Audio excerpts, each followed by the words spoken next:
La station-service. La nuit était sombre et brumeuse, et Denise luttait pour rester éveillée alors que la route était sombre, froide et détrempée.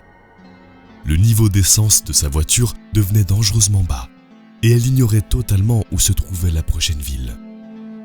Juste au moment où elle allait arrêter la voiture pour dormir sur le bord de la route, elle aperçut une petite station d'essence douteuse. Malgré tout, comme elle n'avait pas trop le choix, elle s'y arrêta. Pendant que le commis faisait le plein, ce dernier semblait très distrait par l'arrière du véhicule. Il s'exécuta sur le champ, mais lui demanda d'ouvrir le capot parce qu'il flaira un problème. Alors qu'elle se retrouva seule dans une petite station-service délabrée, en plein milieu de nulle part, et que le commis avait des comportements étranges, le cœur de Denise se mit à battre la chamade. Il lui demanda de sortir de la voiture pour venir voir le moteur. Elle s'exécuta tout en se demandant pourquoi elle ne se mettait pas à crier.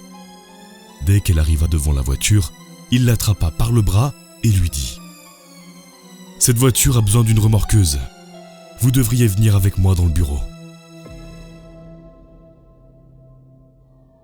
Puis, il lui mit la main sur la bouche et l'entraîna de force à l'intérieur du bureau. Une fois à l'intérieur, il lui dit « Il y a un homme couché sur le siège arrière de votre voiture. Nous devrions appeler la police. » La femme, apeurée, partit en courant vers sa voiture et fila à toute vitesse sans regarder derrière. Au bout de quelques minutes, Denise regarda dans son rétroviseur. Elle vit un homme avec un chandail à capuchon et une hache dans la main sur la banquette arrière. Sur le champ, d'un mouvement de bras, il décapita la pauvre femme avec sa hache.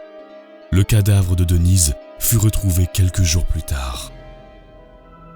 Des années après ce drame, la police est enfin parvenue à mettre le grappin sur le tueur en série qui avait eu la peau de Denise. Et vous, avez-vous regardé sur la banquette arrière de votre voiture ?